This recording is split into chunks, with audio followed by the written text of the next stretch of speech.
यानंतर आता जाऊयात अमरावतीमध्ये। अमरावतीमधील माल वाहतूकदारांनी संप मागे घेतलाय, मात्र तरी सुद्धा पेट्रोल डिझेलचा तुटवडा त्या ठिकाणी कायम आहे। कारण पेट्रोलच नसल्यानं जिल्ह्यातील केवळ 10 पेट्रोल पंप सुरू आहेत। या संपामुळे शहरातील पेट्रोल पंपांवर पेट्रोल डिझेलचे टँकरच पोहोचले नाहीत, त्यामुळे पंपांवर आता पेट्रोल डिझेल उपलब्ध नाहीये। सकाळी 11 नंतर पेट्रोल पंप सुरळीत होणार असल्याचा अंदाज आहे।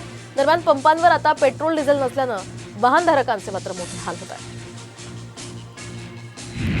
तर ट्रक टँकर चालकांनी संप मागे घेतला असला तरी सुद्धा परिस्थिती पूर्ववत व्हायला काहीसा वेळ लागण्याची शक्यता आहे। रात्री उशिरा संप मागे घेतला असल्यामुळे अनेक शेतकऱ्यांनी आपला भाजीपाला एपीएमसी बाजारामध्ये पाठवलेला नाहीये, तर परिणामी आवक मोठ्या प्रमाणावर घसरली आहे। त्यामुळे आता भाजीपाल्याचे दर आता 30 ते 40% वधारलेले आहेत आणि याचाच आढावा घेतलाय आमचे प्रतिनिधी सिद्धेश म्हात्रे यांनी। केंद्र सरकारच्या नव्या हिट अँड रन कायद्याच्या विरोधात देशभरातील ट्रक चालकांनी संप पुकारला होता आणि त्याचा परिणाम जीवनावश्यक वस्तूंवर होण्यास सुरुवात झाली होती। मी सध्या एपीएमसी मार्केटवर या ठिकाणी आहे। या ठिकाणी देखील या संपाचा परिणाम होताना आपल्याला पाहायला मिळतोय।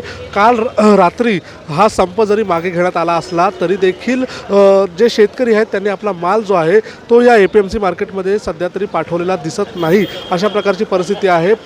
परराज्यातून येणारा जो माल आहे त्याच्यावरती तब्बल 50%, तर आपल्या राज्यातूनच येणारा जो माल आहे भाजीपाला त्यावरती तब्बल 25 ते 30% परिणाम झालेला आहे आणि त्याचमुळे आवक ही तब्बल 150 ते 200 गाड्यांनी कमी झालेली आहे। आवक घटल्याने दरमध्ये खूप मोठ्या प्रमाणावरती वाढ झालेली आहे। तब्बल 25 ते 30% प्रत्येक भाजीचे दर हे वाढलेले या एपीएमसी मार्केटमध्ये आपल्याला पाहायला मिळत आहेत। रात्री उशिरा हा संप मिटला असला तरी देखील आवक कमी झाल्याने दर हे जे आहे ते वधारलेले आपल्याला पाहायला मिळतात। एकूणच जीवनावश्यक वस्तूंवर परिणाम होत असल्याने केंद्र सरकारने देखील तात्काळ ट्रक चालकांसोबत बैठक घेत हा संप जो आहे तो मिटवला आहे। सिद्धेश म्हात्रे, साम टीव्ही, नवी मुंबई।